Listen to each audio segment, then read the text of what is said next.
Good morning, students. Today we will discuss the second lesson, which is entitled as Science and Society, the Perspective of an Indian Women Scientist, written by Anita Mehta. In a patriarchal society, it has been not easy for women to establish themselves in any field of knowledge. ಪುರುಷ ಪ್ರಧಾನ ಸಮಾಜದಲ್ಲಿ ಅನೇಕ ವಿಧವಾದಂಥ ಜ್ಞಾನದ ಕ್ಷೇತ್ರಗಳಲ್ಲಿ ಹೆಣ್ಣು ಮಕ್ಕಳು ತಮ್ಮನ್ನು ಸ್ಥಾಪಿಸಿಕೊಳ್ಳಬೇಕು ಅಂದರೆ ತುಂಬ ಕಷ್ಟ. Against all odds, women have been striving hard to establish themselves. ಎಲ್ಲ ರೀತಿಯ ಕಷ್ಟಗಳನ್ನು ಅವರು ತುಂಬ ಕಷ್ಟಪಟ್ಟು ಎದುರಿಸ್ತಾ ಇದ್ದಾರೆ ಈ ಒಂದು ಕ್ಷೇತ್ರಗಳಲ್ಲಿ ತಮ್ಮನ್ನು ತಾವು ಸ್ಥಾಪಿಸಲಿಕ್ಕಾಗಿ.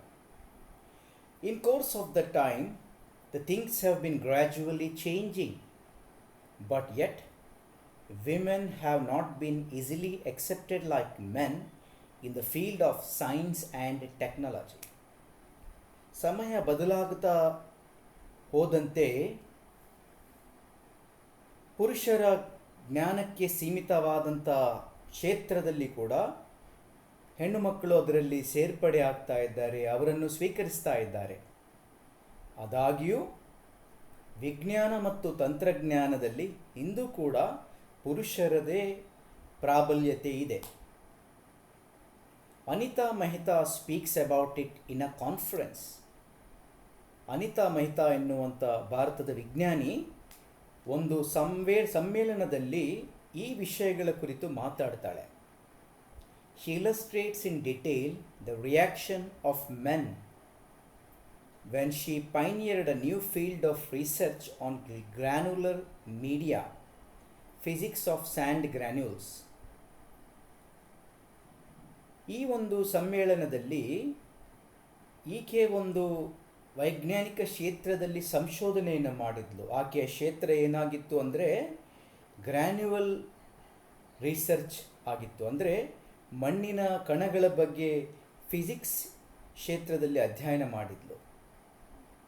ಅದರಲ್ಲಿ ಮಾಡುವಾಗ ಪುರುಷರು ಹೇಗೆ ಪ್ರತಿಕ್ರಿಯಿಸಿದರು ಎಂಬುದನ್ನು ಈ ಒಂದು ಸಮ್ಮೇಳನದಲ್ಲಿ ತಿಳಿಸ್ತಾಳೆ. She analytically tries to give an answer why women have been pushed to the background in the academics. Anita Mehta ವಿಶ್ಲೇಷಣಾತ್ಮಕವಾಗಿ ಮಾತಾಡುತ್ತಾ ಯಾಕೆ ಹೆಣ್ಣು ಮಕ್ಕಳು ಈ ವಿಜ್ಞಾನ ಮತ್ತು ಉನ್ನತ ಶಿಕ್ಷಣದಲ್ಲಿ ಯಾಕೆ ಹಿಂದೆ ಬಿದ್ದಿದ್ದಾರೆ ಎಂಬುದನ್ನು ಉತ್ತರಿಸ್ತಾರೆ. ಈ ಒಂದು ಪಾಠ ಆಕೆ ಕೊಟ್ಟಂಥ ಭಾಷಣ ರೂಪದಲ್ಲಿ ಇದೆ. Anita Mehta begins her talk in a conference with a light-hearted anecdote. Anita Mehta ಈ ಒಂದು ಅಧಿವೇಶನದಲ್ಲಿ ನಗು ಅಥವಾ ಒಂದು ಚಿಕ್ಕ ಹಾಸ್ಯದ ಕತೆ ಹೇಳುವ ಮುಖಾಂತರ ಆಕೆಯ ಒಂದು ಭಾಷಣವನ್ನು ಪ್ರಾರಂಭಿಸ್ತಾಳೆ. She illustrates 3 of the main points that she would touch on during its course. ಈ ಭಾಷಣದಲ್ಲಿ 3 ಮುಖ್ಯ ವಿಷಯಗಳನ್ನು ಆಕೆ ಚರ್ಚಿಸ್ತಾಳೆ. Following is an excerpt from her talk. ಈಗ ಆಕೆಯ ಭಾಷಣದಿಂದ ಪ್ರಾರಂಭವಾಗುವಂಥ ಆಕೆಯ ಮಾತುಗಳು. When as a young postdoctoral researcher, I was trying to pioneer a new field of research, that is the physics of granular media, or more colloquially, the physics of sand piles. ಈಕೆ ಯೌವನಸ್ಥಿಕೆ ಆಗಿದ್ದಾಗ, ಯೌವನ ವಯಸ್ಸಲ್ಲಿರುವಾಗ ಉನ್ನತ ವ್ಯಾಸಂಗ post doctoral research ಅಧ್ಯಯನ ಮಾಡುತ್ತಾ ಇದ್ದು. ಆಕೆ ಅಧ್ಯಯನದ ವಿಷಯ ಗ್ರ್ಯಾನ್ಯುಲರ್ ಮೀಡಿಯಾ ಅಥವಾ ಫಿಸಿಕ್ಸಲ್ಲಿ ಅದನ್ನು ಸ್ಯಾಂಡ್ ಪಾಯಿಲ್ಸ್ ಅಥವಾ ಮಣ್ಣಿನ ರಾಶಿಗಳ ಬಗ್ಗೆ ಅಧ್ಯಯನ ಮಾಡ್ತಾ ಇದ್ಲು. I came across various reactions to this. ಈ ಒಂದು ಡಾಕ್ಟರಲ್ ರಿಸರ್ಚ್ ಮಾಡುವಾಗ ಆಕೆಗೆ ಹಲವಾರು ನಕಾರಾತ್ಮಕ ಪ್ರತಿಕ್ರಿಯೆಗಳು ಬಂದವು. Let me attempt to classify these under the more salient subheadings of my abstract. ಆಕೆಯ ಭಾಷಣವನ್ನು 3 ಮುಖ್ಯ ವಿಷಯಗಳೊಟ್ಟಿಗೆ ಪ್ರಾರಂಭಿಸ್ತಾಳೆ. ಮೊದಲನೆಯದು ಡಿಸ್ರೆಸ್ಪೆಕ್ಟ್ ಫಾರ್ ಜೆಂಡರ್ ಇನ್ಇಕ್ವಾಲಿಟಿ, ಲಿಂಗ ಸಮಾನತೆಗೆ ಅಗೌರವ ಎನ್ನುವಂಥ ಮೊದಲನೇ ವಿಷಯದ ಬಗ್ಗೆ ಆಕೆ ಅಲ್ಲಿ ಪ್ರಸ್ತಾಪಿಸ್ತಾಳೆ. ಆ ಒಂದು ಅಧಿವೇಶನದಲ್ಲಿ I was frequently referred as that sand pile women which conjured up visions of a laid back women lazing on the beach dabbling in the sand. ಆಕೆಯನ್ನು ಎಂದಿಗೂ ರಿಸರ್ಚ್ ಮಾಡುವ ಸಂದರ್ಭದಲ್ಲಿ ಆಕೆಗೆ ಹಾಸ್ಯವಾಗಿ ಅವಮಾನಕರವಾಗಿ ಕರೀತಾ ಇದ್ದರು.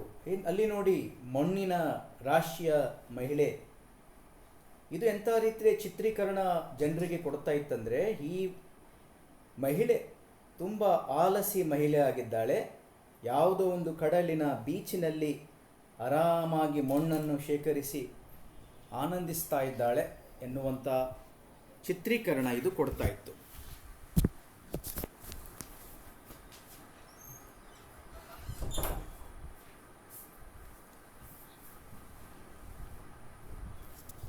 The implication in most such cases was that only a dilettante would dabble in a subject as frivolous as sand and of course as a woman. ಅವರ ಒಂದು ವೈಜ್ಞಾನಿಕ ಸರ್ಕಲ್ಸ್ಗಳಲ್ಲಿ ಏನಂತ ಇದ್ದಾರೆ ಅಂದರೆ, ಇಂಥ ಒಂದು ಸ್ಯಾಂಡ್ ಪೈಲ್ ಎನ್ನುವಂಥ ರಿಸರ್ಚನ್ನು ಕೇವಲ ಹೆಣ್ಣುಮಕ್ಕಳೇ ಮಾಡ್ತಾರೆ.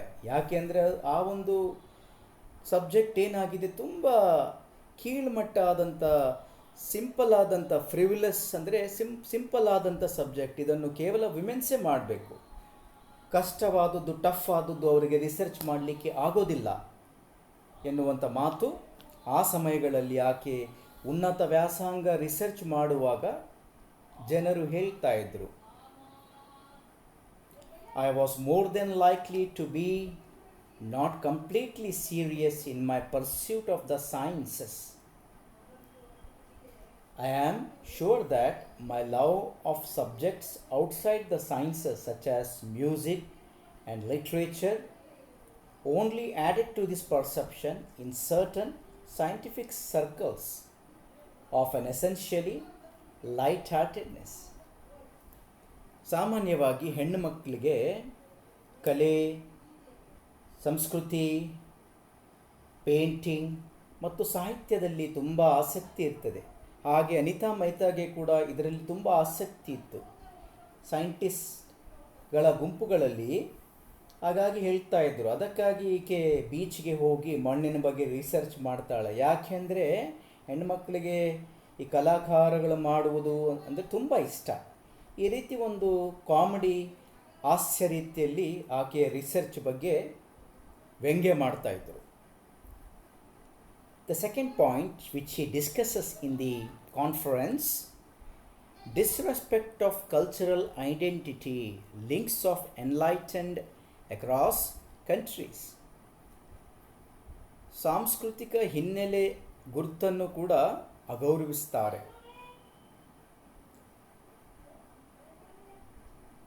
ಮತ್ತು ಇಡೀ ವಿಶ್ವದಲ್ಲಿ ಹೆಣ್ಣು ಮಕ್ಕಳನ್ನು ಈ ಸೈನ್ಸ್ ಸರ್ಕಲ್ಸಲ್ಲಿ ಹೇಗೆ ನೋಡ್ತಾರೆ, ಇವರನ್ನು ಜ್ಞಾನಿಗಳಾಗಿ ನೋಡ್ತಾರಾ ಅಥವಾ ಜ್ಞಾನ ಕಡಿಮೆ ಇರುವಂಥ ವ್ಯಕ್ತಿಗಳಾಗಿ ನೋಡ್ತಾರಾ? As time went on and I was exposed to more and more seminar audience as an invited speaker, ಆಕೆ ತನ್ನ ರಿಸರ್ಚನ್ನು ಪೂರ್ತಿ ಮಾಡಿದ ನಂತರ ತುಂಬ ರಿಸರ್ಚ್ ಓರಿಯೆಂಟೆಡ್ ಅಧಿವೇಶನಗಳಿಗೆ, ಸೆಮಿನಾರ್ಗಳಿಗೆ ಗೆಸ್ಟ್ ಸ್ಪೀಕರ್ ಆಗಿ, ಅತಿಥಿ ಭಾಷಣಕಾರರಾಗಿ ಇವರನ್ನು ಅನೇಕ ಕಡೆಗಳಲ್ಲಿ ಬೇರೆ ಬೇರೆ ದೇಶಗಳಿಗೆ, ಬೇರೆ ಬೇರೆ ಪ್ರದೇಶಗಳಿಗೆ ಕರೀತಾ ಇದ್ದರು.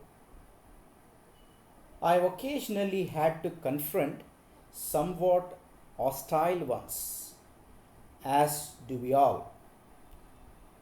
ಈಕೆ ಇಂಥ ಅಧಿವೇಶನಗಳನ್ನು ಭಾಗವಹಿಸುವಾಗ, ಮುಖ್ಯ ಭಾಷಣಕಾರರಾಗಿ ಆಕೆಯ ವಿಷಯಗಳನ್ನು ಮಂಡಿಸುವಾಗ ರಿಸರ್ಚಿನ ಕುರಿತು, ಅಲ್ಲಿ ಆಕೆ ತುಂಬ ವಿರೋಧವನ್ನು, ಹಾಸ್ಟೈಲ್ ಅಂದರೆ ವಿರೋಧ ವ್ಯಕ್ತಪಡಿಸುವಂಥ ಜನರನ್ನು ಎದುರಿಸ್ತಾ ಇದ್ಲು ಆ ಒಂದು ಅಧಿವೇಶನದಲ್ಲಿ.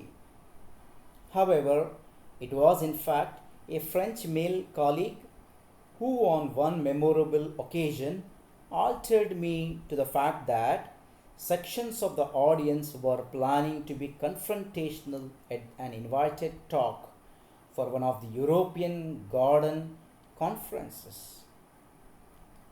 ಒಂದು ಸಲ ಏನಾಯ್ತಂದರೆ, ಆಕೆ ಯುರೋಪಿನಲ್ಲಿ ಗಾರ್ಡನ್ ಕಾನ್ಫರೆನ್ಸ್ಗೆ ಅತಿಥಿ ಭಾಷಣಕಾರರಾಗಿ ಹೋದಂಥ ಸಂದರ್ಭದಲ್ಲಿ ಆಕೆ ತುಂಬ ವಿರೋಧವಾದಂಥ ಪ್ರಶ್ನೆಗಳನ್ನು ಎದುರಿಸಬಹುದು ಎಂಬುದಾಗಿ ಆಕೆಯ ಒಬ್ಬ ಗೆಳೆಯ, ಫ್ರೆಂಚ್ ದೇಶದ ಗೆಳೆಯ ಆಕೆಗೆ ಎಚ್ಚರಿಸ್ತಾನೆ. His advice to her was to shine the laser pointer into the eyes of those people who tried to heckle me. ಆ ಗೆಳೆಯ ಹೇಳ್ತಾನೆ, ಯಾರಾದರೂ ಆಕೆ ಭಾಷಣ ಕೊಟ್ಟ ಸಂದರ್ಭದಲ್ಲಿ ಆಕೆಯನ್ನು ಹಾಸ್ಯ ಮಾಡುವಾಗ, ಟೀಕೆ ಮಾಡುವಾಗ ಆಕೆ ಏನು ಮಾಡಬೇಕಂತೆ, ಆ ಲೇಸರ್ ಪಾಯಿಂಟರ್ ಇತ್ತಲ್ಲ ಅವ್ರ ಕಣ್ಣಿಗೆ ಹಾಕಿ ಡೈರೆಕ್ಟಾಗಿ ಅವರ ಬಾಯಿ ಮುಚ್ಚಿಸಿ ಎನ್ನುವಂಥ ಮಾತು ಅವರು ಹೇಳ್ತಾರೆ, ಸಲಹೆಯನ್ನು ಕೊಡ್ತಾರೆ. After my talk was over, my colleagues asked me why I had been a target for heckling. After all, he said, I had given a sensible talk, and a man in my place would not have been similarly targeted. ಆಕೆಯ ಭಾಷಣ ಕೊಟ್ಟಾದ ನಂತರ ಆಕೆಯ ಗೆಳೆಯರು, ಆಕೆಯ ಜೊತೆ ಕೆಲಸ ಮಾಡುವಂಥವರು ಬಂದು ಆಕೆ ಕೇಳ್ತಾರೆ, ಯಾಕೆ ನಿನಗೆ ಇಷ್ಟೊಂದು ವಿರೋಧ ವ್ಯಕ್ತಪಡಿಸಿದ್ರು?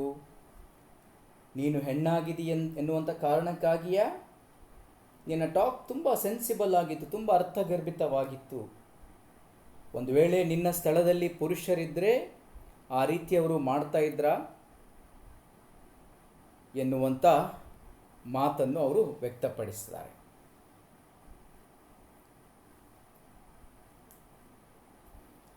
ಮತ್ತು and